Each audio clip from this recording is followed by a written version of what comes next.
예, 만나 뵙게 되어서 반갑습니다. 저는 김근주라고 합니다.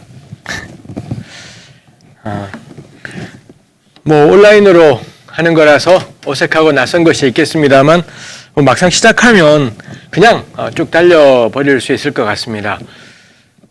레위기, 언젠가 제가 레위기를 어느 교회, 이 천안에 있는 어떤 교회에 레위기 강의를 갔었었는데 거기 계신 목사님께서 요 프로그램 카피를 만드시기를 내 위기를 레위기로 이렇게 카피를 만드셨더라고요. 저는 참 멋진 카피다 싶은 것이 있습니다. 레위기를 우리의 위기를 해결하는 책으로 생각한다는 건 참 좋은 방안이겠다 싶은 것이 있습니다.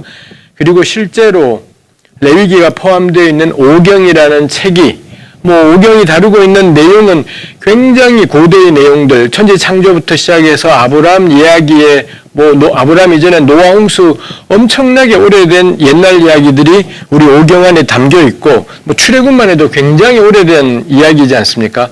매우 오래된 내용들이 담겨 있지만 이 오경이라는 오경이 지금 우리가 가지고 있는 이 5권으로 모여서 고대 이스라엘 신앙 공동체에게 매우 중요해지게 되었던 시기가 바벨론 포로기 이후라는 걸 생각하면 오경의 대부분의 내용들이 그 이전에 다 생겨나지만 이런 완결된 내용들이 포로기 이후였을 걸 생각하면 정말로 고대 이스라엘 역시 자신들의 정체성의 위기, 나라 자체가 사라져 버렸으니까요.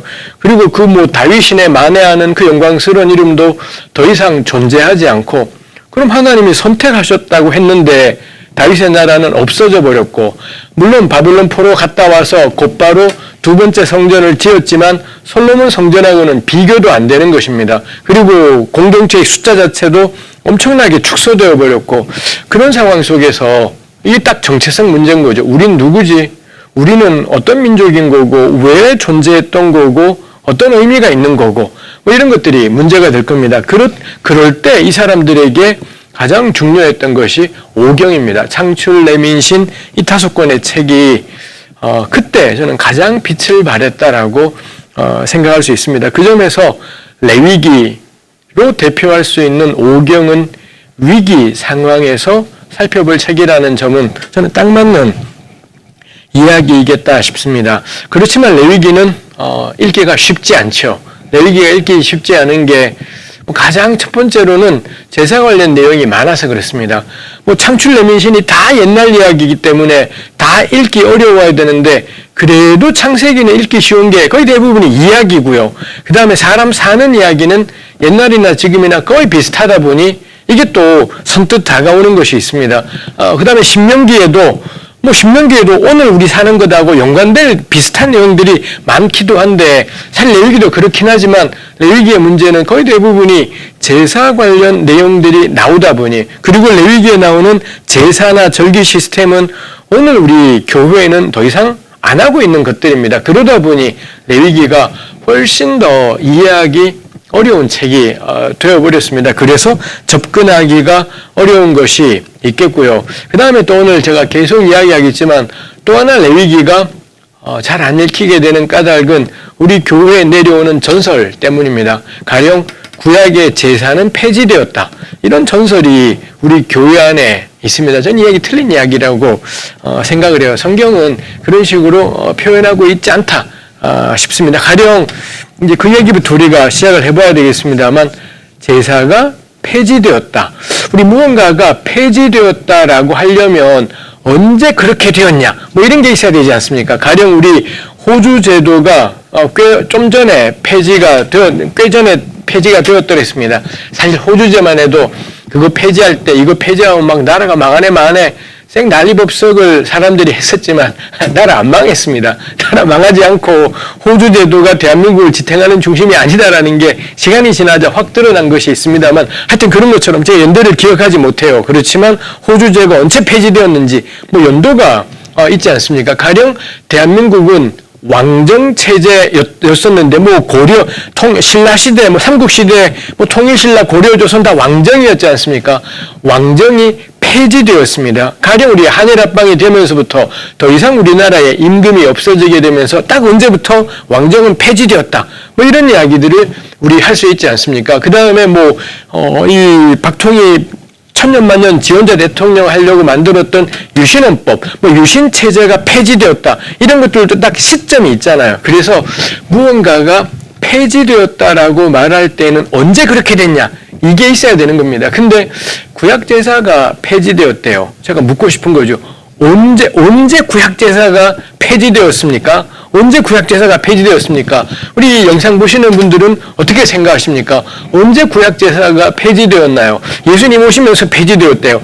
예수님 오시면서라니요? 그러면 예수님이 정확히 이 땅에 태어나신 게 뭐 사람들이 주전 4년이다 그러지 않습니까? 모르겠습니다. 그렇다 치고요.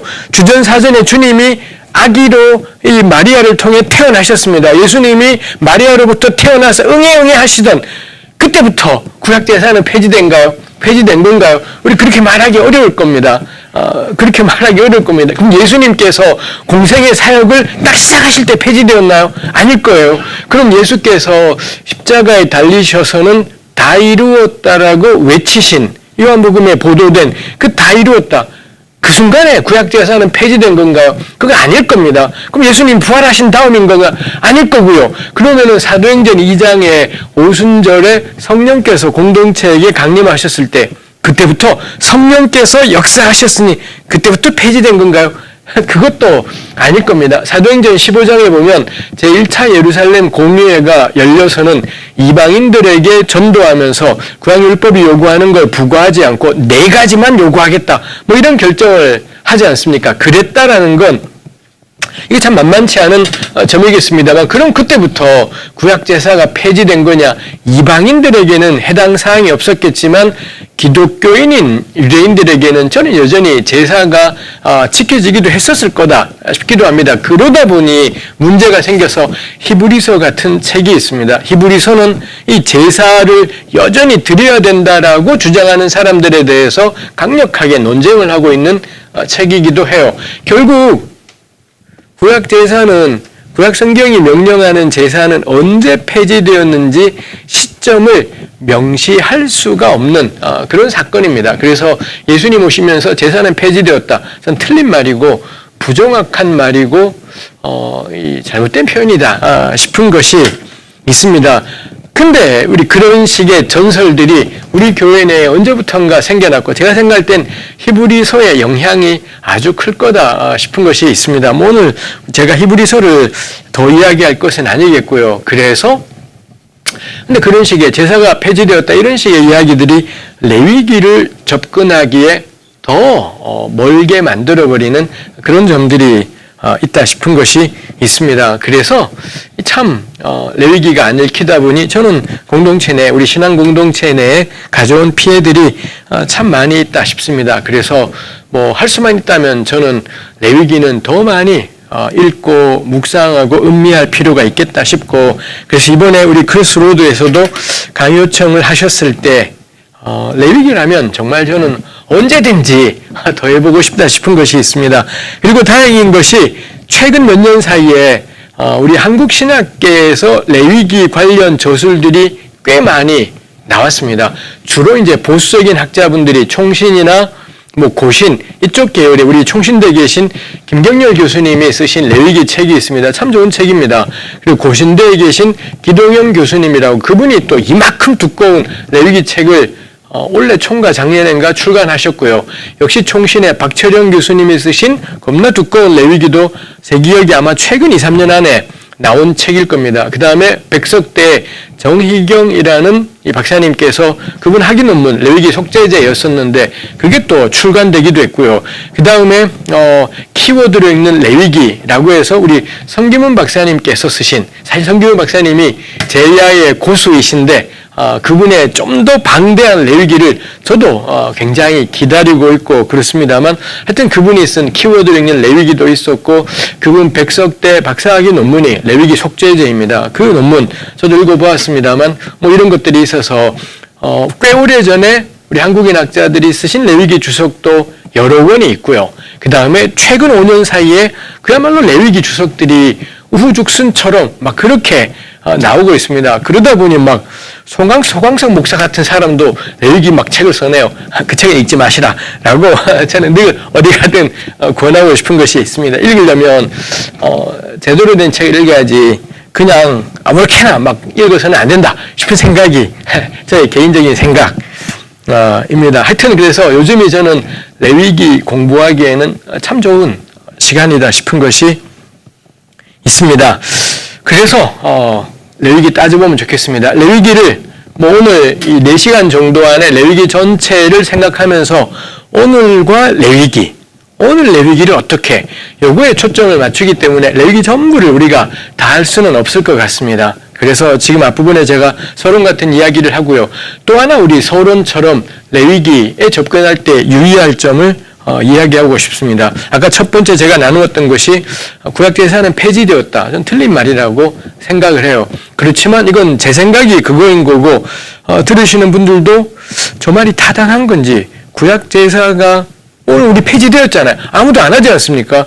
타당한데 왜 저렇게 저 양반이 저런 식으로 말하는지에 대해서 저는 곰곰이 생각할 필요가 곰곰이 생각하시면서 따라오시면 좋겠다 싶습니다. 오늘은 영상 강의이지만 언제건 질문이 있으시면은 그 다음에 온라인으로 어떤 방식으로건 크로스로드에 질문하시면 저에게 연결이 되면 제가 성심성의껏 다 답변 제 나름의 생각들을 답변할 수 있습니다. 그러니 잘 적어두시고 질문해 주시고 그러시면 좋겠습니다. 첫 번째, 레위기의 전제가 구약제사는 폐지되었다는 생각을 일단 내려놓고 그리고 레위기에 접근하는 것이 필요하겠다 싶은 거고요.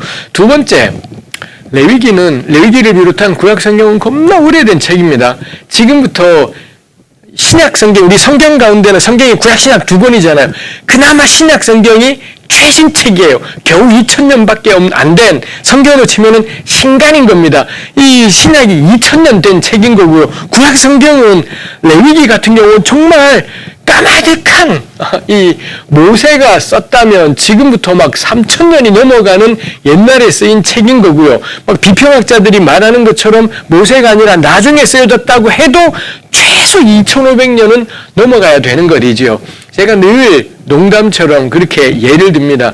2000년 전, 예수님이 활동하시던 2000년 전에 조선 땅에는 어떤 일이 있었는가 하면 박역거세라는 양반이 알에서 태어나던 그런 시대가 2000년 전입니다. 사람이 알에서 태어난다는 게 말이 돼요? 알에서 태어나는 건 닭이지 병아리지 사람은 알에서 안 나오는 겁니다. 근데 박역거세 형제님께서 알에서 태어나고요. 그분뿐인가요? 김수로 형제님도 알에서 태어나고 이런 말들이 통하던 시대가 2000년 전인 겁니다. 그거 우리 생각한다면 우리 신구약 성경 읽을 때 이게 막 사실이네 만에 전 절대 핏대 올려서 될 일이 아닙니다.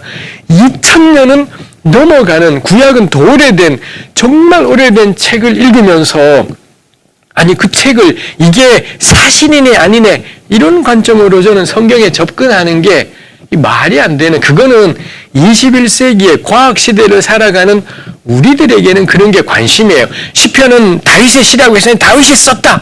모세오경은 모세가 썼다. 이거는 우리 시대의 관심인 거고요. 고대 사람들은 글의 저자라는 개념 자체가 또렷하지가 않습니다. 그래서 가령 마태복음 같은 경우는 명백히 구약 성경에 스가랴서를 인용하면서 예레미야의 글에 일렀으되 이런 마태복음의 언급들이 나오기도 한다라는 거죠. 그걸 우리가 마태가 사실을 부정확하게 알아서 틀린 거다. 이런 식으로 마태복음을 접근하는 건 안 좋은 접근일 거다 싶은 것이 있습니다. 우리 다시 돌아가서 그래서 엄청 오래된 고대 글을 읽을 때 우리가 가장 유념해 줘야 될 건 이 글이 지금 우리 보라고 쓰여진 글이 아니라는 점 이건 늘 명심해야 되는 것이 있습니다. 레위기를 기록하신 그 누군가가 모세라면 모세 아니라면 또 아닌 누군가 그 누군가가 이 글을 쓸 때 그 사람이 염두에 둔 독자는 절대 우리가 아니에요. 우리를 몇천 년 뒤에 우리를 염두에 두고 쓴 게 아니라 이 자기가 이렇게 글을 쓰면 그리고 그 글을 읽어줄 공동체가 자기 시대에 존재하는 겁니다. 즉 지금보다도 2000 몇백 년 전에 살던 사람들을 위해 그 사람들에게 여호와 하나님과 그의 인간을 향한 구속의 은혜, 이걸 전하고 싶어서 레위기를 썼다라는 것입니다. 근데 우리의 문제는 레위기가 우리를 위한, 물론 우리를 위한 책이죠. 오늘 우리한테도 이게 하나님 말씀이기 때문에 우리를 위한 거지만 레위기는 우리 보라고 애초에 의도되었던, 저자가 의도했던 것이 아니다라는 점. 그래서 수천 년 전에 고대 사람을 염두에 두었다라는 점을 늘 유념해야 되는 게 있습니다. 그래야지 성경의 글자 가지고 오늘 우리 시대에 바로 적용해버리는 이런 오류들을 범하지 않게 돼요. 가령 여호수아가 태양아 멈춰라 그러지 않습니까? 우리 여호수아 형제님에게 알려주고 싶어요. 형제님, 태양은 움직이지 않아요. 태양은 가만히 있고요. 지구가 막 이렇게 허벌나게 태양 둘레를 자전 공전하며 도는 겁니다. 물론 태양도 지 혼자서 자전거 공전을 한다고 합니다. 근데 지구와의 관계로 보자면 태양이 지구를 도는 게 아니라 지구가 태양을 돌잖아요. 근데 이 지식은 인류가 500년 전에야 깨달았습니다. 지금부터 500년 전에야 태양은 있고 지구가 돈다라는 걸 발견한 게 500년도 안 된 겁나 새로운 지식인 겁니다. 당연히 지금부터 3300년 전쯤에 존재했을 여호수아는 죽었다 깨나도 아무리 기도를 많이 하고 하나님과의 관계가 깊어도 지구가 태양을 돌 거라고는 상상도 할 수 없는 일인 거죠. 왜냐면 아침에 보면 해가 떠오르거든요. 낮에 되면 해가 중천에 있고 밤이 되면 해가 져요. 당연히 고대인들은 태양이 돈다라고 생각하지 이게 내가 돌아서 그렇다라는 것. 이게 딱 자기중심적 사고이겠습니다만 신구약 성경은 딱 그 점에서 지구중심적 사고, 이게 전제가 되어 있습니다. 근데 오늘 우리는 알아요. 그렇지 않다는 것. 지구는 중심이 아니라 태양계에서 돌고 있는 수많은 이 행성들 가운데 하나이지 않습니까? 그래서 근데 한때 우리 교회는 그 여호수아가 태양아 멈춰라는 걸 겁나 진지하게 자기들 시대라고 받아버려서는 뭐라 말했냐? 이 지구가 움직인다는 사람을 다 성경 가지고 쳐버려요. 성경에 하나님은 태양아 멈춰라 했는데 인간들이 인간적인 지식을 가지고서 하나님 말씀을 구부린다면서 하나님이 지혜롭겠냐 네가 지혜롭겠냐 이러면서 이 지동설 주장하는 학자들을 교회가 모질게 핍박하고 괴롭히고 학대하고 이런 일들이 있었더랬습니다. 이게 다 무슨 착각인가요? 성경은 지금 우리를 위한 책이 아니라 수천 년 전에 고대 사람들을 대상으로 해서 고대의 과학과 세상 이해 이런 것들을 사용해서 영원하신 하나님을 전달하려고 했던 책인 건데, 근데 이후에 사람들이 성경을 자기들 시대를 향한 말씀으로 그냥 읽어버리자 이 달라진 시대가 있고 달라진 문화가 있는데 글자를 가지고 와서 현대 사람들을 막 이렇게 해버리는 것들이 생기는 거죠. 그래서 이상하게도 교회는 늘 과학의 반대편에 섰습니다. 과학의 반대편에 서서 과학자들을 핍박하고 반대하고, 그리고는 하는 말이 하나님이 지혜로워 사람이 지혜로울 리가 없지요. 근데 이 글은 이 과학시대 사람이 아니라 수천 년 전에 고대 사람이 아래에서 태어났다라는 이런 말들이 통하는 시대 사람들, 이게 있다라는 점을 전 우리가 늘 잊지 말아야 한다 싶은 것이 있습니다. 이거 잊어버리기 때문에 지금도 한국 개신교 교회는 신구약 성경에 나오는 글자 가지고 현대 과학을 향해 현대 의학을 향해 별 헛소리들을 계속 하는 것이 있습니다. 동기는 하나님 말씀에 대한 열심이고 착각은 뭔가요? 성경이 수천 년 전에 쓰여진 수천 년 전 사람들을 위한 글이다라는 것, 이거 잊어버렸다라는 점이 있겠다라는 겁니다. 제가 어디 가든 구약을 강의할 때 꼭 먼저 부탁을 해요. 이거 우리 위한 책이 아니라고. 우리 위한 책이 맞는데 최초의 독자가 우리가 아니다라는 것, 그 사람들에게 하나님 전하고자 쓰여졌다라는 것. 그래서 그 시대와 지금 우리 사이에 간격이 있다는 것. 그런 과제는 고대 시대의 과학이나 문화를 사용해서 이런 말씀을 하셨다면 이런 말씀은 우리 시대의 과학과 시대와 문화 속에서는 어떻게 표현되면 좋을지, 이게 설교자가 해야 될 일인 겁니다. 성서 해석자가 해야 될 일인데, 근데 해석자들이 게으르다 보니 이거 하자니 우리 시대의 과학과 문화가 뭔지도 알아야 되겠고, 고대 시대의 과학과 역사와 문화가 뭔지도 알아야 되겠고, 겁나 귀찮잖아요. 아몰랑 이렇게 되어버리면서 그거 어떻게 되나요? 그냥 성경의 글자 가지고 와서 이 바울이 이 여자는 교회에서 잠잠하라 이걸 그대로 가져와서는 여성 안수가 안 되네 막 이런 이 황당무계한 대한민국의 절반의 개신교 교회가 아직도 여성 안수를 허용하지 않는다라는 건 전문용어로 개쪽이다 싶은 것이 있습니다. 왜 이런 일들이 생기겠습니까? 이 성경이 오늘 우리를 위한 글이 아니라 수천 년 전에 배경인데 이게 간과될 때 이런 일들이 있겠다 싶은 것이 있습니다. 그 다음에 또 하나 생각할 것, 특히 레위기는 기본적인 레위기의 이 독자들에 대한 기본적인 전제가 있습니다. 이 독자는 누구냐? 자급자족하는 자영농입니다. 자기에게 주어진 논밭을 농사지어서 자기 식구가 먹고 사는 데에는 기본적으로 문제가 없는 자급자족하는 자영농인 거고요. 이 자영농에게는 몇 명의 종이 있습니다. 이 종은 외국인이에요.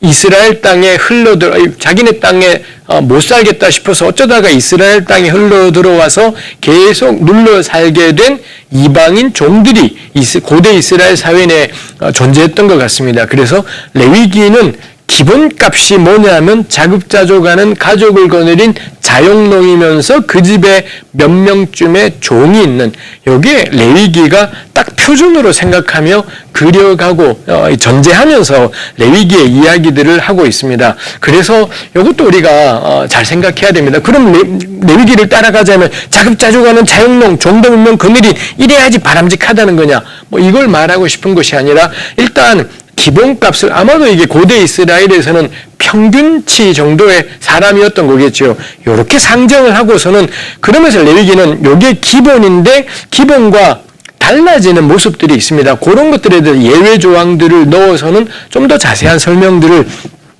하고 있기도 하다라는 것입니다. 이 세 가지 정도가 저는 레위기에 우리 진입하면서의 전제인 것 같아요. 제사가 폐지되었다라는 말을 내려놓으시라. 두 번째, 레위기는 오늘 우리를 위해 쓰여진 책이 아니라 수천 년 전에 고대 사회를 살던 사람들을 위해 쓰여진 글이라는 것. 세 번째, 그래서 레위기는 수천 년 전에 고대 이스라엘을 살아가던 자급자족하면서 노예를 몇 명 거느린 자영농, 요 사람을 염두에 두고서 쓰여진 글이다라는 것. 요거 우리가 요 세 가지 정도를 유념하면서 저는 레위기에 들어갈 일이겠다 싶습니다. 레위기를 비롯해서 우리 분량이 좀 되는 책들이 있잖아요. 창세기, 출애굽기, 이 5경이 다 분량이 좀 되고 뭐 이렇겠습니다만, 분량이 좀 되는 책들 같은 경우는 저는 성경을 읽을 때 늘 부탁드리는 게 단락 나누기 라고 생각을 합니다. 1장부터 27장까지 방대한 분량의 레위기가 있지만 이 전체가 내용이 나뉘어질 수 있겠다라는 것입니다. 그랬을 때 대체로 많은 레위기 연구자들은 레위기를 1장부터 16장, 17장부터 27장 이렇게 두 덩어리로 나누고 있습니다. 1에서 16, 17에서 27 뭐 이런 식으로 레위기를 나누고 있습니다. 근데 마지막 27장 같은 경우는 조금 예외적입니다. 거기는 일종의 부록 같은 내용이 거기에 나와 있어요. 뭐 오늘 우리가 이 짧은 레위기 강의를 하면서 27장 이야기를 할 수는 없을 것 같습니다. 그래서 27장은 일종의 왜 부록으로 생각해 볼 수가 있습니다. 왜냐하면 26장까지하고 성격이 원체 달라져 버리기 때문에 사실 27장은 1장 앞부분하고 오히려 성격이 비슷한 게 있습니다. 그래서 어떤 사람은 레위기가 반지 구조다, 뭐 이렇게 표현하기도 해요. 왜냐하면 1에서 27까지 갔다가 27이 다시 1에서 7장이랑 비슷한 거예요. 그러다 보니 끝에 가서 다시 처음으로 오다 보니 처음으로 가서 끝까지 갔는데 다시 처음으로, 그러다 보니 반지 구조 뭐 이런 식의 레위기 이야기를 하기도 하는 거지요. 해서 하여튼 27장이 독특하다라는 겁니다. 그래서 27장을 따로 분리한다면 크게 둘로 나누면 1에서 16, 17에서 27 이겠지만 27장이 독특해서 따로 부록으로 뗀다면 레위기는 1에서 16, 17에서 26, 27 이렇게 세 덩어리로 레위기를 나눌 수 있겠다 싶은 것입니다. 1에서 16장이 말하고 싶은 핵심은 하나님께 나아가는 제사에 대해서 이야기를 하고 있습니다. 하나님께 이런저런 이유 때문에 하나님 앞으로 나아가고자 할 때, 우리 보통 이런 것을 예배라고 부르지 않겠습니까? 하나님께 나아가고자 할 때, 그때 하나님께 내가 나가고 싶어요. 자기 마음대로 나가는 것이 아니라 너 하나님께 나오고 싶을 때 그 마음을 표현할 때 제사라는 걸로 표현하도록 하나님이 알려주신 것이 있더라는 겁니다. 그래서 1에서 16장은 제사에 대해서, 하나님께 나아가는 제사에 대해서 이야기를 하고 있습니다. 그 다음에 17에서 16, 요건 우리 이따가 한번 또 차근차근 생각을 해보겠습니다. 1에서 16장이 하나님께 나아가는 제사라고 했습니다. 그럼 당연히 1장부터 7장까지는 그 제사에 대한 설명을 해요. 5대 제사가 1장부터 7장까지 해서 설명되어 있습니다. 5대 제사는 번제, 소제, 화목제, 속죄제, 속건제, 이렇게 5가지 제사가 레위기 1장부터 설명이 되어 있고요. 대체로 1장부터 5장까지는 평신도의 5대 제사 규례입니다. 오늘날에 우리 평신도라는 말이 나와서 오늘날에 우리 교회에서 목사가 아닌 사람을 평신도라고 부르지만 엄밀하게 말하면 틀린 이야기입니다. 평신도의 반대말이라고 해야 대응되는 말은 제사장입니다. 제사장은 그야말로 세습이 되는 거고, 아버지가 제사장이면 아들도 제사장 뭐 이러지 않습니까? 그리고 고대 이스라엘에서는 제사장은 레위인 중에서만 되었고, 레위인은 레위 지파 뭐 이렇게 우리 성경이 표현하고 있지 않습니까? 그래서 나머지 11지파는 뭐 아무리 마음이 뜨겁고 날리고 해도 제사장이 될 수가 없는 것이지요. 그럴 때 고대 이스라엘의 요 체계 내에서 제사장이 있고 제사장이 아닌 사람을 평신도 뭐 이렇게 우리가 부를 수가 있을 겁니다. 근데 오늘날의 목사는 제사장이 아닙니다. 제사장과 비슷한 기능이 있고, 예언자와 비슷한 기능이 있고, 왕과 비슷한 기능이 있고요. 그리고 이런 3가지 기능은 우리 모든 교우들에게 다 있어요.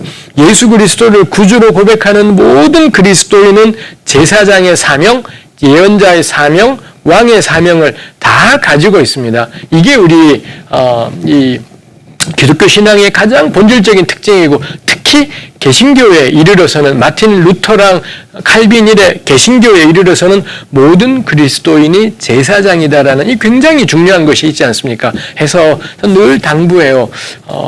목사님이 제사장 같은 것이 아니라 모든 그리스도인에게는 제사장의 요소가 있는 것입니다. 목사가 있는 것이 아니라 모든 그리스도인. 그런 점에서 모든 그리스도인을 평신도라고 부르는 건 부적합한 이름인 거죠. 왜냐하면 우리가 모든 그리스도인이 제사장이, 목사가 아니라 모든 그리스도인이 목사가 제사장인 유일한 이유는 뭐냐 하면 그리스도인이기 때문에 이건 겁니다. 그렇다면은 우리 목사와 평신도 이런 식의 구분은 틀린 구분이다라는 걸 알 수가 있지요. 근데 그 다음에 그럼 다른 말을 뭐 할까? 도무지 못 찾겠어요. 그래서 길게 표현하면 하나님의 온 백성 뭐 이런 말로 저는 표현하기도 하지만, 혹은 목회자 그리스도인, 비목회자 그리스도인 뭐 이런 표현도 쓰기도 하지만 말이 겁나 길잖아요. 그러다 보니 결국 평신도라는 이 참 겁나 만만한 표현으로 다시 돌아오게 되는 것이 있습니다. 해서 평신도라는 말을 쓰는 것이 영 탐탁치 않지만 적어도 레위기 안에서는 평신도라는 말은 타당해요. 레위기 1장부터 5장은 평신도, 제사장이 아닌 평신도들이 번제, 소제, 화목제, 속죄제, 속건제를 드릴 때는 어떻게 해야 되지? 그거를 규례를 다루고 있는 것이 대체로 1에서 5장, 정확하게는 1에서 6장 7절까지인 거고요. 6장 8절부터 7장 마지막까지는 제사장을 위한 5대 제사 규례가 소개되어 있습니다. 평신도들이 이렇게 번제나 속죄제를 드리려고 성소에 나오면 그럼 제사장은 그 절차를 어떻게 수행해야 되는지 관점이 달라지는 거죠. 그래서 제사장의 관점에서 5대 제사를 다룬 게 6장 8절부터 7장 마지막까지 뭐 이렇게 나와 있습니다. 묶어서 전체가 1에서 7장은 5대 제사 규례, 이렇게 우리가 표현할 수가 있겠죠. 5가지 제사를 알게 되었습니다. 이제 그 다음에 논리적으로 필요한 게 뭔가요? 그럼 누가 제사장이냐? 제사장 직분을 어떻게 누가 수행할 거냐? 해서 레위기 이 8장, 9장, 10장 3장에 걸쳐서 다루고 있는 것이 첫 제사장 위임식을 다루고 있습니다. 처음으로 제사장으로 세워진 아론과 그의 아들들, 요 사람들이 처음 제사장으로, 그래서 이 사람을 제사장으로 위임하는 제사는 특이하게도 모세가 집전을 해요. 모세는 제사장이 아닌데 모세가 요즘으로 치면 임시당회장 이쯤 되는 거죠. 모세가 집전해서 아론과 아들들을 제사장으로 세우는 위임식을 8장, 9장, 10장에서 거행하고, 그렇게 해서 처음 제사장으로 위임된 아론이 하나님께 제사를 드렸더니 하늘에서 불이 내려와서 그 제단의 모든 걸 다 태웠더라. 그리고 그 이후로 이 제사장들은 제단에 붙은 불, 하나님이 태우셨던 그 불을 꺼지지 않게 하는 그런 사명들이 생기게 되는 거죠. 해서 8, 9, 10장은 첫 제사장 위임, 논리적입니다. 5대 제사, 어떻게 하나님께 나아갈지를 알았고, 그럼 그 제사를 집전할 제사장이 준비되었고, 그 다음 필요한 건 뭐겠습니까? 제사장은 준비되었고요. 그러면은 그 다음은 제사자, 예배자들이 준비되어야 되지 않겠습니까? 그럴 때 우리가 언제 하나님께 나아가서 제사할 수 있느냐? 언제든 나아갈 수 있는데 때로 나가면 안 되는 때가 있습니다. 언제냐면 부정해졌을 때, 이 하나님 백성 이스라엘이 부정하게 되었을 때에는 성전에 나아가서는 안 되는 것입니다. 그럼 그 다음에 나오는 게 언제 부정해지냐? 라는 이야기가 나와야 될 거고요. 그리고 만일 부정해졌다면 어떻게 그 부정을 바로잡아야 되냐? 이런 내용들이 나오겠지요. 해서 11장부터 15장까지가 정결규례라고 이름을 붙인 그런 내용이 나와 있습니다. 이 논리적이죠. 5대 제사를 알았고 제사장이 세워졌으면 이제 예배자에게 가장 다른 어떤 것도 없습니다. 내 지금 상태가 정한 상태냐 부정한 상태냐 이걸 알아야 되고, 부정하면 못 나가기 때문에, 그리고 부정한 상태였다면 어떻게 다시 정함을 회복하는지, 이런 이야기들이 11장부터 15장까지에 되어 있죠. 제사가 준비되고 제사장 세워졌고 예배자가 준비되었습니다. 그럼 남는 게 뭔가요? 이제 시작하자. 16장 속죄일 규례를 16장에서 다루고 있습니다. 우리가 막판에 가서 16장을 우리가 16장에 대해서는 자세하게 살펴볼 수가 없을 거기 때문에 미리 우리 후다닥 간략한 이야기만 하고 넘어가죠. 16장은 속죄일입니다. 1년에 매년에 한 번 7째 달 열흘 되는 날, 우리말로 표현하면 7월 10일이죠. 근데 7월 10일이라고 하면 안 되는 게, 여기 7째 달은 우리 양력의 7월이 아니기 때문에, 그리고 여기 열흘은 우리 양력의 10일 이게 아니기 때문에 이 7째 달 10번째 날을 7월 10일이라고 표현해서는 안 되지만, 제가 이 말씀을 드렸으니 편의상 7월 10일이라고, 우리 나중에 절기 이야기도 할 텐데, 절기는 다 고대 이스라엘의 달력이기 때문에 우리랑은 다릅니다.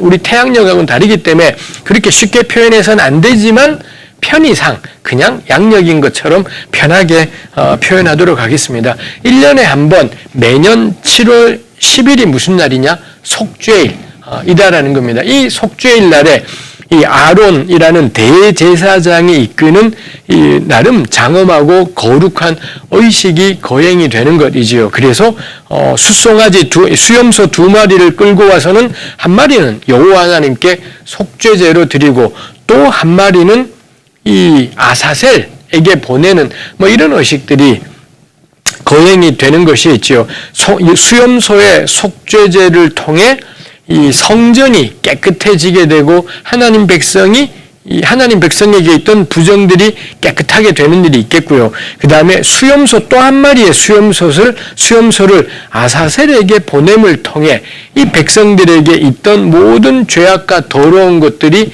치워져 버리는 겁니다. 그래서 수염소 2마리로 제사를 드리지만 한 마리의 속죄제로는 성소가 정결하게 되는 거고요.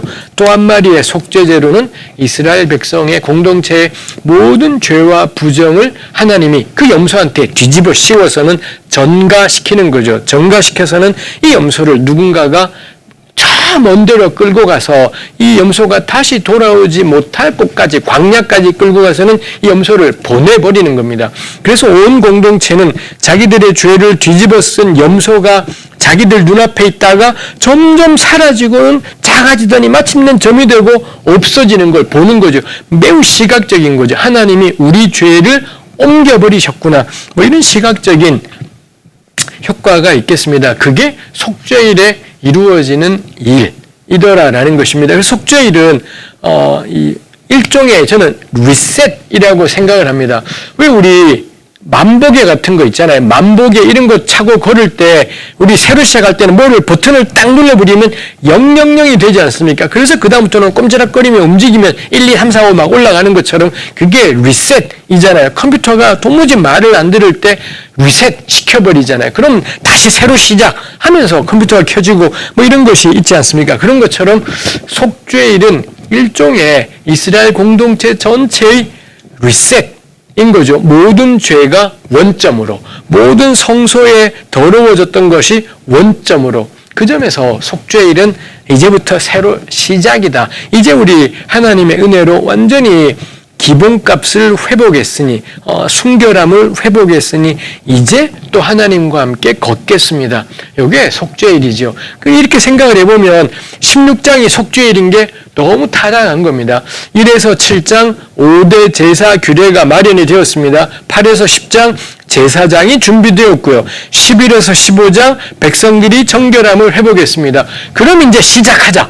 속죄일 원점 만들어버리기, 전부 000으로 리셋을 만들어서 이제 우리 믿음으로 살아가요. 뭐 이런 이야기들이 되지 않겠습니까? 우리 나중에 알 일이지만 그럼 당연히 17장부터 나오는 내용은 당연히 뭐겠습니까?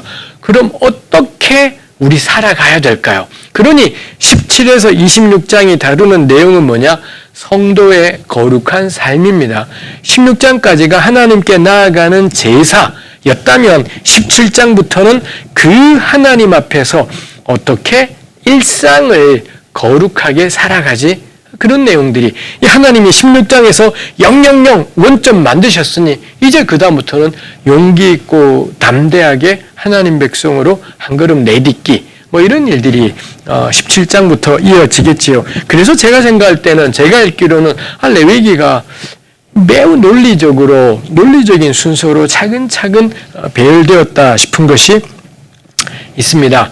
그래서 요 짜임새 자체도 우리에게 말씀하는 것이 있지요. 1에서 16장 하나님께 나아가는 제사라는 점에서 그 마지막 절정이 속죄일이잖아요. 속죄일을 거행하기 위해서는 제사가 뭔지를 알아야 되고요. 속죄일을 집행할 제사장이 있어야 되고, 백성들은 정과 부정에 대해서 개념이 있어야 돼요. 그래서 16장은 처음에 나올 수가 없습니다. 제사를 알아야 되고, 제사장이 있어야 되고, 정부정이 뭔지를 알아야 되기 때문에 16장은 요 자리에 올 수밖에 없는, 15장까지 다음에 올 수밖에 없는 이런 것인 거겠죠. 그래서 16장까지는 이 하나님의 은혜로 그 백성이 회복됨이라는 점에서 은혜로, 레위기 구조는 명확해요.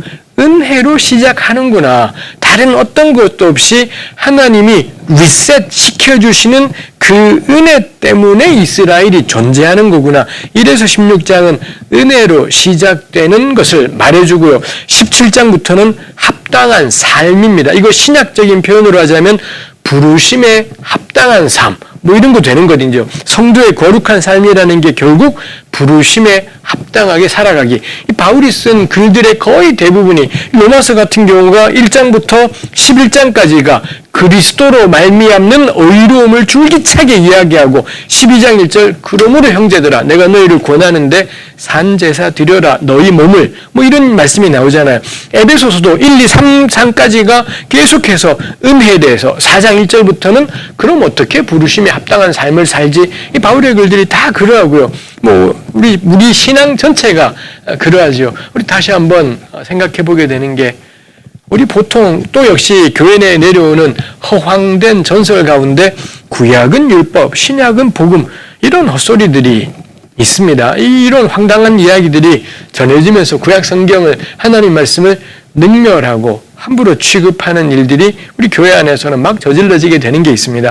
당장 레위기의 짜임새만 보아도 1에서 16장까지 하나님이 부어주시는 은혜, 17에서 26 그에 합당한 삶이라는 점에서 이미 레위기 안에 복음과 율법이 다 들어있고요. 로마서 1에서 11장까지의 은혜, 12장부터 16장의 합당한 삶, 이런 구조들, 짜임새들이 레위기 안에 고스란히 들어있는 것을 볼 수 있습니다. 그래서 바울의 은혜로 살아가는 삶은 바울의 발견이지 않습니다. 바울은 구약 안에 있는 걸 자신의 시대, AD 1세기 그리스도인들에게 맞게 표현을 한 것, 그게 바울의 공인 거지 이신층의는 결코 바울의 작품이지 않습니다. 은혜로 거듭나는 삶은 결코 신약 성경의 작품이지 않습니다.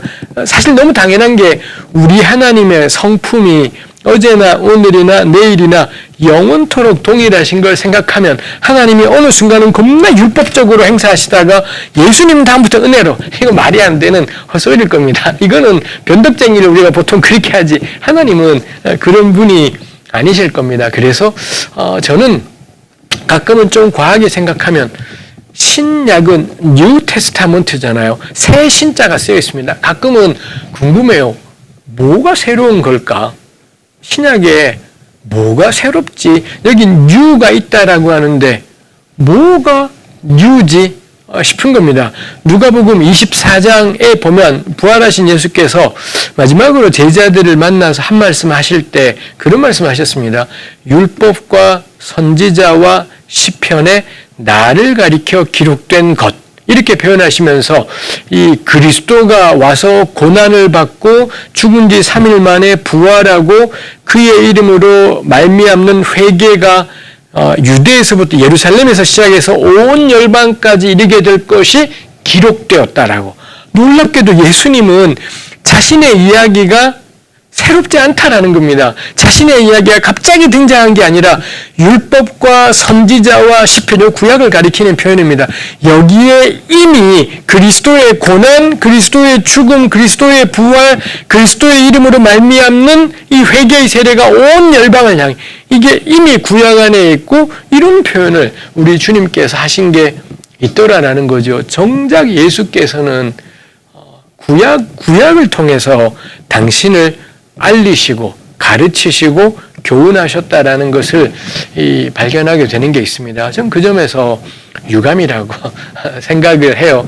우리네 교회에서의 구약은 맨날 창세기입니다. 죽도록 창세기, 아브라함, 이삭, 야곱, 요셉 맨날 그 얘기하면서 야곱은 어쩜 그렇게 나랑 닮았나 몰라 천년 만년을 야곱 타령을 하며 살고 매일 그런 이야기로 예화집으로 이 구약 성경을 사용하는 것이 있습니다. 그런데 전 이거 하나님 말씀에 대한 경시다라는 생각이 들어요. 정작 예수님은 신약의 신자도 보신 적이 없어요. 바울도 신약 성경은 한 줄도 그분이 쓴 게 결국 나중에 신약 성경이 됐지만 바울은 자기가 당신이 이 데살로니가 전서를 처음 쓸 때 이게 성경이 되리라고는 상상도 못했었으니까요.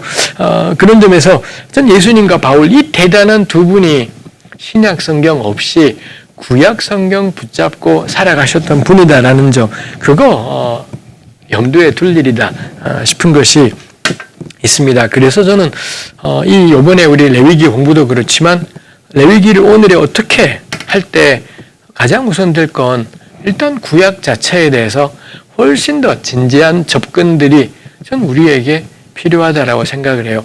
예화집으로 구약 쓸 거라면 그 책 보지 마라 라고 저는 좀 세게 말하고 싶기도 하고 그렇습니다. 그래서 레위기의 짜임새가 오늘에도 여전히 말하는 것이 있겠다라는 것이 있겠습니다. 이제 그 다음에 우리가 전체적인 짜임새 이야기를 했었었고 이제 그 다음에 각 부분들을 간단간단 언급하는 걸로 이제 마지막까지를 쭉 달려가 보아야 될 것 같습니다. 첫 번째가 제사입니다. 1장부터 7장까지 5대 제사가 소개되어 있다라고 했습니다. 5대 제사를 우리 강의 들으시는 분들은 머릿속에 딱 떠오르는지요? 이거 우리 조금만 웹에 검색을 하든지 어지간한 책 보면 5대 제사를 서로 표 같은 걸로 만들어서 막 비교해 놓고 이런 것들이 있지 않습니까? 저는 매우 유용하다 생각을 해요. 그런 표를 보고 5대 제사가 어떤 공통점이 있고 각각 어떤 차이가 있는지 이거 우리가 유념해서 잘 익혀둘 필요가 있겠다 싶은 것이 있습니다. 다만 모든 제사에 공통되는 걸로 1장 1절에 레위기 1장 1절에 여호와께서 회막에서 모세를 부르시고 그에게 말씀하여 이르시되, 그래서 1장 1절은 이 레위기 제사법의 출처가 하나님이다라고 1장 1절이 이야기를 하고 있습니다. 염두에 둘 일인 거죠. 그리고 1장 2절에 이스라엘 자손에게 말하여 이르라, 너희 중에 누구든지 여호와께 예물을 드리려거든 가축 중에서 소나 양으로 예물을 드릴지니라. 이렇게 되어 있습니다. 너희 중에 누구든지 여호와께 예물을 드리려거든, 이게 먼저입니다. 예물 드리기 싫냐? 냅둬라라는 거예요. 냅둬라. 근데 하나님께 무언가를 드리고 싶어? 그럼 이렇게. 그래서 1장 2절이 말하는 게 뭔가요? 모든 예물 드림의 가장 기본적인 원칙은 자원입니다. 지가 하고 싶어서 하는 것. 그게 하나님께 나아가는 합당한 예물의 가장 첫 번째입니다. 절대 예배는 강요될 수 없고 강제될 수도 없다라는 것. 이거 우리 유념할 일인 겁니다. 근데 저도 부모로서 우리 아이들이 어릴 때 예배를 강요하기도 하고 강제하기도 했었습니다. 왜냐하면 어릴 적에는 훈련이 필요하니까 이런 생각을 했지만 모르겠습니다. 몇 살까지가 어린 걸까요? 몇 살부터 부모는 이 아이들의 예배 참여를 강요하지 말아야 될까요? 요즘 중고등부들 이 부모님이 하는 권면이 씨가 안 먹히는 경우들이 많기도 하고 그렇습니다. 우리 부모들은 두려워요. 우리 아이들이 교회 안 다니게 될까봐 두려운 것이 있고 실제로 팍팍 줄어들고 있는 것 같습니다. 한국교회 전체적으로 중고등부는 현저하게 약화되고 축소되고 그러다 보니 중등부 고등부가 어지간하면 다 통합되고 이런 상황들이 생겨나고 있습니다. 두려워요. 두렵고 겁나는 일이지만 저는 그럼에도 불구하고 원칙으로 돌아간다면 신앙의 근본은 자발이라고, 그 어떤 신앙도 강제로는 못하는 거고요. 강요해서는 안 되는 일이다라는 거, 이거 우리 두렵지만 가장 기본적인 원칙이라고 생각을 합니다. 강제가 되어버린 신앙이 있습니다. 무서운 세상이지요. 이거 우리 상상의 나래를 막 펴볼 수도 있습니다. 요즘은 이제 세력이 현저히 약화되는데요. IS라는 완전히 생무도한 폭력 집단이 종교의 이슬람의 한 종파에서 근거한 종교에 비롯된 무지무지한 폭력 집단이 있었지 않습니까? 이제 완전히 쇠퇴해가고 있습니다. 몇 년 전까지는 막 난리법석이었었고요. 근데 그 IS의 근거지 수도는 어떠한가 하면 철저하게 이슬람 법을 따라 통치되는 세상인 겁니다. 그래서 거기 글들을 보니 이런 글이 있어요. 가령 길거리 가다가 경찰이 아무 차나 붙잡습니다. 그리고는 암송하시오. 그러면 그 승용차에 탔던 사람이 코란의 한 구절을 뭐든지 간에 코란의 한 구절을 암송을 해야 되는 겁니다. 그러면 통과인 거고요. 그걸 암송하지 못한다? 문제가 생겨요. 벌금을 내든지 이런 식의 문제가 있는 거죠. 우리로 한번 생각을 해봐요. 경찰이 지나가다가 아무 차를 붙잡고 말씀을 외울 수 있습니까? 그러면 막 성경 암송하고, 우리 그런 세상이 겁나 좋은 세상일 것 같지 않습니까? 그래서 맨날 수련만 갔다 하면 식사 요절을 해야지 밥 먹으러 가고 이런 일들이 있었지 않습니까? 겁나 좋은 세상일 것 같은데 저는 확신해요. 그 지옥입니다. 성구 암송이 자발이 아닌 세상은 지옥인 겁니다. 하나님 말씀, 성경은 진리예요. 성경은 너무 좋은 말씀이고요. 정말 생명의 떡이고 양식입니다. 근데 그 말씀을 강요로 외우게 되잖아요. 그거 안 외웠다는 이유로 처벌되지 않습니까? 거기 지옥입니다. 거기에서의 말씀은 더 이상 기쁨이 아니라 지옥 같은 생활이 되고 말 겁니다. 우리 나중에 죽은 다음에 천국이라는 곳을 가면 어떤 세상이 될까요? 그렇게 툭 건드리면 말씀이 막 줄줄 외워지고 이런 곳일런지 모르겠습니다. 이야기가 번지지만 상상을 해보는 것이지요. 그 어떤 하나님을 향한 것도 자발적인 것이 아니라면 저는 합당하지 않다라는 게 1장 2절이 가장 기본적으로 우리에게 알려주고 있는 것입니다. 그 다음에 나와 있는 것이 가축 중에서 소나 양으로 드리라. 여기 1장 2절은 소나 양이라고 했지만 뒤에 보면 염소도 있고요. 비둘기도 있는 것을 볼 수가 있습니다. 4개밖에 없어요. 소, 양, 염소, 비둘기. 오로지 이 4가지 동물만 하나님께 예물로 드릴 수가 있었어요. 너무 하나님께 드리고 싶어도 지멋대로 드려서는 안 되는 거죠. 이거 하나님은 삼엄함이 있습니다. 자발성이 가장 기본인데 내 자발적인 마음으로 드린다라고 내 마음이 너무 기쁘니 아무거나 절대 그렇게 해서는 안 되는 것이죠. 이거 우리 늘 긴장해. 하나님은 내 입맛대로 섬길 수 있는 분이 아니다 보니 철저하게 내가 자원해서 드리는 것이 돼. 그렇다면 하나님이 정하신 것. 그게 소양, 염소, 비둘기 였다라는 거죠. 이 4가지의 공통점이 가축입니다. 우리한테는 낯설지만 비둘기도 우리 개혁성경이 유감스럽게도 나중에 뭐 산비둘기, 집비둘기 이렇게 번역했지만 틀린 번역이고요. 산비둘기건 집비둘기건 간에 전부 키우는 비둘기입니다. 사육하는 고대 이스라엘은 집집마다 비둘기를 사육을 했고요. 그래서 그 중에서 하나님께 드렸던 우리처럼 막 길거리 나와서 비둘기 잡아오고 이런 것이 아니라 다 집에서 키우는 비둘기. 그 비둘기의 종류 가운데 산비둘기가 있고 집비둘기가 있는 거, 영어로 치면 더브가 있고 피전이 있고 이런 차이인 거지. 뭐 산에 있는 비둘기, 집에 있는 비둘기 전혀 그런 차이는 아닙니다. 이거 그 다음은 생각해 볼 일이죠. 왜 가축 중에서 드리라고 하는 걸까? 싶은 것입니다. 1번이 이거 뭐 레위기 주석서들마다 다 이야기해요. 네 거 중에 드려라 라는 의미일 거다. 라는 겁니다. 하나님께 드리겠답시고 지금 가서 토끼 잡아와서 될 일이 아니고 사슴, 토끼는 사실 안 되지만 토끼는 부정한 동물이라 안 되지만 사슴은 정한 동물입니다. 사슴보다 이 염소보다는 비둘기보다는 사슴이 훨씬 감나가는 거겠잖아요. 근데 그 땅 가지 마라 라는 겁니다. 소, 양, 염소, 비둘기 집에서 키우는 것, 즉 너의 사유재산 가운데 하나님께 드려야 된다라는 게 저는 가축의 의미일 거다 싶어요.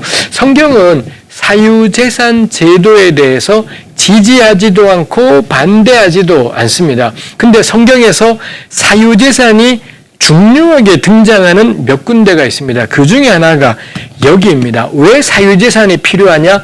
사유재산 가운데서만 하나님께 드릴 수가 있겠다라는 겁니다. 남한테 뺏어서 하나님께 그거 안 된다라는 거고요. 여기 소양, 염소, 비둘기는 다 가축입니다. 집에서 키우는 우리는 가축 안 키워서 모르지만 우리 조금만 거슬러 올라가면 시골에 계셨던 우리 어르신들 있지 않습니까? 그분들이 키우는 소는 단지 소이지 않습니다. 가족 같은 뭐가 있잖아요. 그래서 가축 중에서 드린다라는 건 내 피와 땀과 눈물과 사랑과 정성 이게 다 들어간 게 저는 가축이라는 말의 의미일 거다 싶은 것이 있습니다. 그래서 이거 오늘 우리는 이런 걸로 하나님께 드리지 않습니다. 그렇지만 문화는 바뀌어요. 소양, 염소, 비둘기를 키우던 시대니 요것만 봐도 레위기는 고대 독자가 염두에 있는 거죠. 소양, 염소, 비둘기를 키우니 그걸로 드리라는 거고요. 우린 이런 거 안 키워요. 그러면은 문화는 달라져 버렸습니다. 살아있는 건 뭔가요? 네 거 중에 드리라는 거구나. 네 피와 땀과 눈물이 들어간 것 그것 중에서 드리라는 거구나. 이게 사실은 레위기 1장 2절이 말하는 겁니다.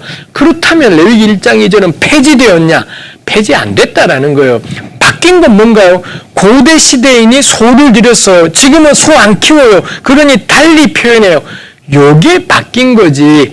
내 것 중에 드려라. 내 정성이 가득 들어간 걸로 드려라. 이건 하나도 바뀌지 않았다라는 겁니다. 다시 한번 레위기 제사는 폐지되지 않았다라는 것. 형식이 바뀐 겁니다. 형식이 바뀌어가고 그리고 놀랍게도 지금 우리는 2020년에 우리는 몇백 년 지속되던 예배 형식의 변화라는 어마어마한 시간을 지금 경험하고 있습니다. 우리는 예배는 늘 이런 형식이야 싶었는데 올해 우리는 이미 꽤 많은 공동체에서 그동안 그렇게 간직해왔던 예배 형식이 일정 정도 바뀌는 걸 경험하고 있지 않습니까? 예배 형식은 바뀌어요.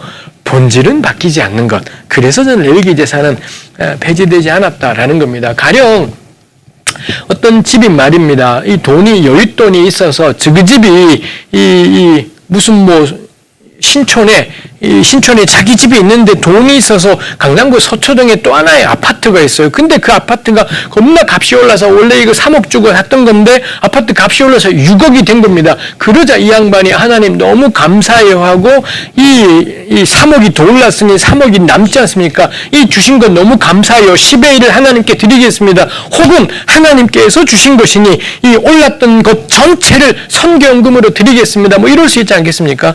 레위기는 명확하게 말해요. 그딴 돈 헌금하지 마라 이 도둑놈들아. 이게 레위기 1장 2절이 말하는 바라고 생각. 왜 그렇습니까? 가축, 소, 양, 염소, 비둘기는 뭐예요?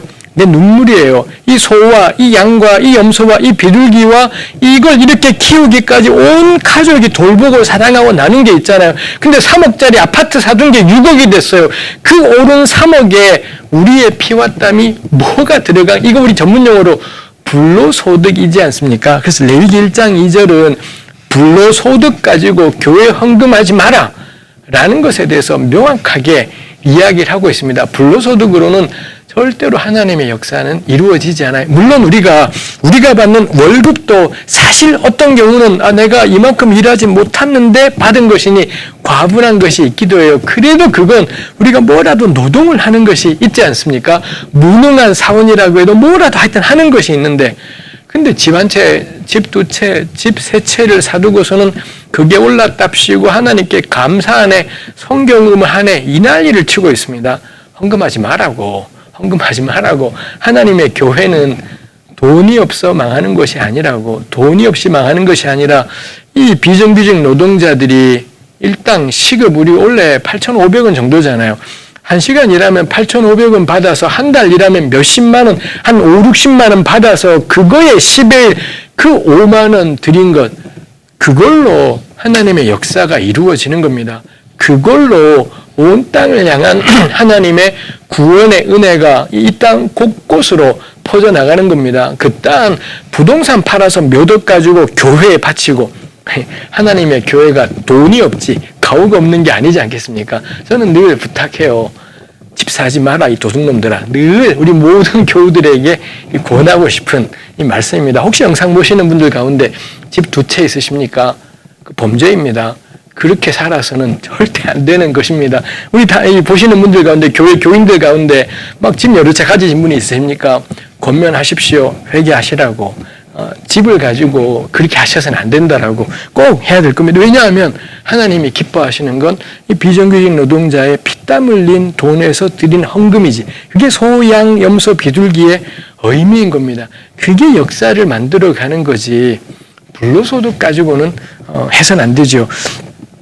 그 다음에 우리가 생각을 할 것이 이 소나 양 두 종류를 제시했지 않습니까? 그리고 말씀드린 것처럼 두 종류만이 아니라 염소 비둘기도 있습니다. 그럼 누가 소를 드리고 누가 비둘기를 드린다냐? 뭐 이런 문제들이 생기지 않겠습니까?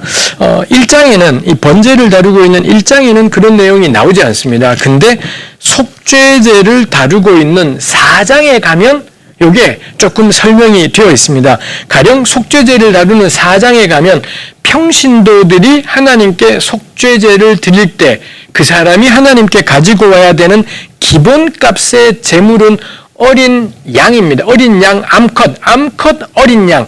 요게 평신도가 하나님께 속죄제 드릴 때 기본값입니다. 그게 4장 32절에 이 말씀이 있습니다. 혹은 4장 27절에는 28절에는 암염소든지 어린 암양이든지 요게 기본값입니다. 요걸 하나님께 드려야 되는데 문제는 가령 우리 5장 7절에 보면 5장 7절에 만일 그의 힘이 어린 양을 바치는 데에 미치지 못하면 그러면 비둘기를 드려라가 나오더라는 거죠. 거기에 그의 힘이 어린 양을 바치는 데에 미치지 못하면 이렇게 표현되어 있습니다. 이게 짐작이 되잖아요. 돈이 없으면 이겠구나, 가난하면 이겠구나라는 겁니다. 어린 암양이 기본값인데 근데 좀 집이 가난한 겁니다. 경제적 형편이 넉넉하지 않은 거예요. 그럼 어떻게 하느냐?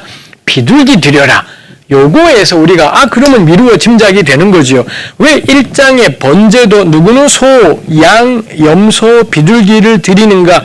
1장에는 설명이 나와 있지 않지만 이 속죄제를 다룬 4장과 5장을 준거로 해서 요걸 기준으로 해서 생각을 해보니 경제 형편이겠구나라는 것을 우리가 발견하게 되지 않습니까? 가령 어떤 집 같은 경우는 11절에 보면 5장 11절에 만일 그의 손이 산비둘기 2마리나 집비둘기 2마리에도 미치지 못하면 그의 범죄로 말미암아 고운 가루 10분의 1 에바를 예물로 가져다가 속죄 제물로 드려라. 비둘기도 어렵냐? 그러면 어떻게 하나요? 가루해. 집에 있는 보리가루든 밀가루든 간에 곡식가루, 곡식을 빻아서는 그 가루를 이 한 움큼을 드려라. 이렇게 하나님께서 말씀하시는 것이 있더라라는 거지요. 이거 참 놀라운 일이지 않습니까? 속죄제는 죄 때문에 드리는 제사입니다. 이 번제는 그렇지 않아요. 소제나 화목제도 그렇지 않습니다. 근데 속자가 들어간 이 속죄제나 속건제는 뭔가 문제가 생겨서 드리는 제사입니다. 그렇기 때문에 우리 그 유명한 원칙이 있잖아요. 레위기에도 나오고 신약에도 나오는 게 피 흘림이 없은 즉 죄사함도 없다. 이런 아주 중요한 우리 구약 제사 원칙이 있고, 이게 우리 히브리서에 가게 되면 예수 그리스도의 보혈과 연관해서 히브리서 기자가 이 원칙을 천명하면서 이 주님의 보혈의 권능에 대해서 말씀하시는 것이 있더라는 거죠. 그래서 신구약 성경은 피 흘림이 없은즉 죄사함도 없다라는 명확한 기준이 있습니다. 근데 속죄제는 어떤가요? 비둘기, 가난하면 비둘기 하는 거고요. 근데 비둘기도 형편이 한데 놀랍게도 하나님은 모세를 통해 가난해? 가루해. 이렇게 말씀해요. 근데 문제는 가루에는 피가 없어요. 그래도 비둘기는 뻘어서 피가 있잖아요. 많지는 않지만 어린 양 피 겁나 철철 날 거고요. 비둘기는 그래도 뭐가 피가 있잖아요. 하다못해 피가 죄사함하고 연결되기 때문에 특히 예수님의 보혈과 관련해서 겁나 중요하잖아요. 뭐라도 하다못해 코피라도 나야 되는 건데, 근데 하나님은 거침없이 가난해? 곡식해. 곡식가루는 이 피가 없더라라는 것입니다. 그래서 고운 가루 속죄제는 굉장한 제사입니다. 제사의 효력이 피에 있지 않구나 라는 걸 보여주는 명료한 근거가 고운 가루 속죄제입니다. 그럼 사죄의 이 효력은 어디에서 오는 건가요? 동물의 피에서 오나요? 우리 자칫 그렇게 생각해요. 구약 때는 동물의 피로 죄사함 받았는데 신약에는 그리스도의 피로. 히브리서에서 얼핏 그렇게 이야기를 하고 있습니다. 이거 그렇게 볼 일은 아닙니다만 명료합니다. 어느 시대건 간에 동물 피로 용서받는 시대, 아니 그게 말이 되는, 세상에 사람이 잘못했는데 동물을 죽여서 피를 막 뿌리면 용서받고, 아니 이게 무슨 말이 되는, 고대 사람들이 시대가 우리보다 오래돼서 과학기술이 발달하지 않았다는 거지 사람의 사고력과 분별력 이게 뒤떨어진 그런 시대는 절대 아닐 겁니다. 그렇다면 이게 뭐냐 싶어요. 근데 우리 너무 쉽게 그런 이야기들 합니다. 5장 11절이 명확하게 보여줘요. 사죄의 효력은 속죄제라는 제사를 드리면 죄사함을 받습니다. 그 효력은 어디에서 오냐? 절대 동물의 피에서 오지 않아요. 어디서 오나요? 하나님의 은혜입니다. 하나님의 은혜가 이 속죄제를 드린 사람의 죄를 정결케 하는 거지, 동물의 피 따위가 우리 죄를 고대 사람들의 죄를 정결케 하지 않는다라는 증거는 뭐냐? 피 한 방울도 들어있지 않은 고운 가루 속죄제라는 겁니다. 근데 나머지 속죄제는 당연히 동물의 피가 있고 그 피를 제단에 뿌리고 바르고 이런 절차들을 밟는 것이 있습니다. 그거는 눈에 보이는 시각적인 일들 때문에 또 교육적인 것 때문에 이런 말씀들이 있는 것이지 결코 우리 착각해서는 안 되지요. 그래서 이런 것이 있어서 우리를 잡아주기도 해요. 이미 구약 때에도 은혜로 죄사함 받아요. 제사 드려 죄사함 받는 게 아니라 이 동물의 피로 죄사함 받는 것이 아니라 이미 은혜로 죄사함 받고요. 지금 우리 예수의 피로 사함 받는다 하지만 우린 예수님하고 동시대를 안 살고 있습니다. 예수님은 2000년 전 분이에요. 우린 그분의 피 한 방울도 구경한 적이 없습니다. 근데 우리 그런 고백해요. 예수 피가 날 살게 한다라고. 우리 보혈 찬송을 지금도 우리가 고백하고 이 마음 뜨겁게 부르고 그러지 않습니까? 마찬가지입니다. 피 한 방울도 우리 본 적 없어요. 예수의 보혈을 찬송할 때마다 실제로 우리가 찬송하는 건 뭔가요? 주님의 은혜입니다. 우리를 향한 주님의 은혜, 하나님의 은혜와 사랑, 그게 우리가 그 수많은 보혈 찬송의 본질적인 내용이다라는 것이죠. 예수님의 피를 누군가가 그릇에 담아서 그 그릇에 담긴 피가 효력, 절대 그런 것이 아니라 은혜가 살 길이었구나 인 거죠. 그래서 구약 때나 신약 때나 은혜가 살 길이다 인 거고요. 그 다음에 한 가지 더 언급을 할게. 하나님은 그래서 예배자가 가난하면 하나도 문제가 되지 않습니다. 하나도 문제 안 돼요. 근데 왜 차이가 있을까요? 번제는 비둘기까지 있고요. 속죄제는 가루까지 있습니다. 아까 제가 제사의 근본은 자원이다 라고 했었고요. 근데 앞에 세 제사, 번제, 소제, 화목제는 그야말로 자원이라서 지가 하고 싶으면 하는 거고요. 하기 싫으면 번제, 소제, 화목제 한 번도 안 드려도 하나도 문제되지도 않고 죄이지도 않고, 왜냐하면 완전 자발이니까요. 근데 속죄제, 속건제는 간단하지 않습니다. 이거는 죄가 문제가, 뭔가 잘못을 한 게 문제가 되어버렸고요. 잘못을 했고 잘못을 깨달았지 않습니까? 근데 내가 회개하지 않겠어. 그러면은 뭐 아무 상관도 없는 거겠고요. 회개를 하고자 하는 마음이 있다면 반드시 드려야 되는 제사가 속죄제랑 속건제입니다. 해서 앞에 세 제사, 번소화는 자원제라면 속죄제, 속건제는 일종의 의무적인 제사. 근데 얘도 기본적으로는 자원제입니다. 왜냐하면 자기가 회개하려고 하기 때문에 내가 잘못했어요. 주님 어떻게 하지요? 속죄제를 드려? 속건제를 드려? 이렇게 되는 거기 때문에 이것도 역시 기본적으로는 자원이 원칙이고요. 그 자원하는 마음은 반드시 의무적인 속죄제, 속건제로 표현돼야 되는 거죠. 그래서 속죄제, 속건제는 의무적으로 드려야 되는 제사이다 보니 예배자의 경제적인 형편이 더 중요한 거예요. 왜냐하면 반드시 내야 되기 때문에 누구라도 드릴 수 있도록 곡식가루까지 규정이 되어 있고요. 번소화, 소제야 곡식 제사지만 번제나 화목제는 철저하게 자원제사입니다. 그러니 가장 가난한 경우까지는 생각하지 않아요. 비둘기 정도까지만 왜냐하면은 이것까지도 버거워 안 하면 되는 거기 때문에 이건 안 해도 하나도 문제되지 않기 때문에 자발적인 제사는 비둘기까지, 의무적인 제사는 곡식 가루까지 해서 그 누구도 돈이 없어서 하나님께 못 나가는 이런 일은 없어야 된다라는 취지가 있겠지요. 그리고 또 한 가지 더가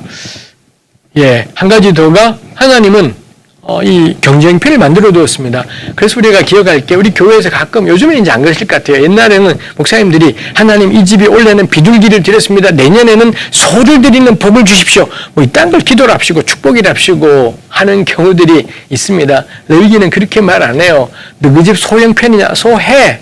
너희 집 비둘기 형편이냐? 비둘기해. 아무 상관도 없어요.